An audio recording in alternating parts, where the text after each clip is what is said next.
It's the Premier League show. March the 31st and April the 1st these games were played. Let's look at Saturday's fixtures first. So to the Premier League's back with only 7 more match days after this one. Would you believe it? Hasn't the season gone quickly? Well, we start the wrap-up today at Selhurst Park. The early kick-off and high-flying Liverpool were in town ahead of their UEFA Cup quarter-final with Manchester City next Wednesday. A highly vocal crowd saw a very competitive fixture. Zaha was back for the hosts and was quickly causing havoc down Liverpool's right side. And from a headed flick by Benteke, he outpaced Arnold, that's Zaha, and managed to tip the ball over the advancing Karius, who inadvertently took Zaha out. A penalty was awarded, and that man Milivojevic converted the penalty on 11 minutes. I'm never going to be able to say that man's name. The game continued easy on the eye throughout the first half. It remained one like that until late in the first half. Mane got booked for a dive, although Klopp claimed he got caught. As I saw it, the defender touched the foot of Mane at best. It remained 1-0 at the break. Anyway, Liverpool came out for the second half on the front foot. And it was Mane anticipating the cross from the left from Milner, and he slotted the ball home. Salah, a few minutes later, went close with a chip volley, but Palace responded with 2 gilt-edged chances for Benteke that he squandered. A striker clearly lacking in confidence. After that, you sensed there was only one likely winner, and as expected, the Egyptian got his first real clear-cut chance as the ball broke to him in the box, and he quickly slotted the ball home between some legs and wide of Hennessy, and Liverpool had their win. Another disappointing conclusion for Roy Hodgson. Mane was lucky to escape a second yellow on the hour when he thought he was brought down and grabbed the ball with his hands, anticipating a free kick for the foul. But the ref awarded the kick to Palace for handball. So to Old Trafford, and United were up against improving Swansea. The two managers, who both from Portugal, were clearly buddies, as was seen on the touchline before the start. However, right from the off, Pogba was bossing midfield, and in the 4th minute, some neat build-up play set up Lukaku, who swept the ball high into the net, with Fabianski a spectator. 1-0 United. That was on 11 minutes. And 8 minutes later, Lingard put Sanchez through beautifully, and he buried the shot into the corner and celebrated with enthusiasm and relief. 2-0 United. After that, the game was over as a contest. In the second half, Swansea showed some more attacking threat, and Abraham forced 2 excellent saves from the air. The first was a dramatic one, as the shot was fierce.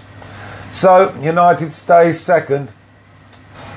Well, what of the champions-elect? Well, City were at Goodison, and they swept Everton away in the first 20 minutes, with Silva and Sane the standouts.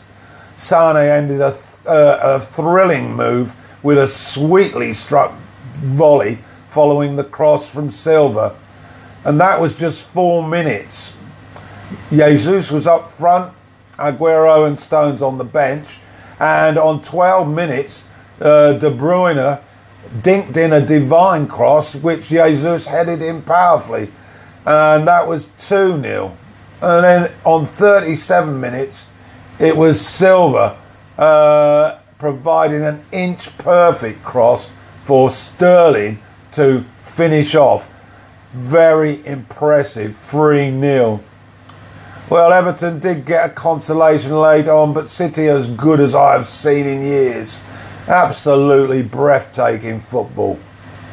So what are the rest of today's fixtures?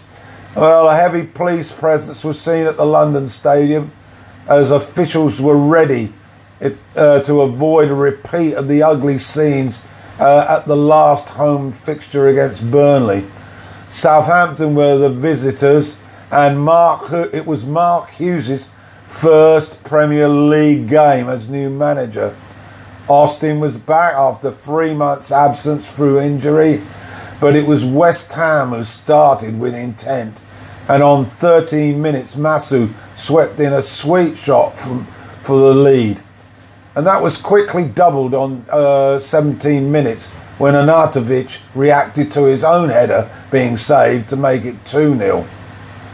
The same man, Arnautovic, added a third with a great volley on half-time.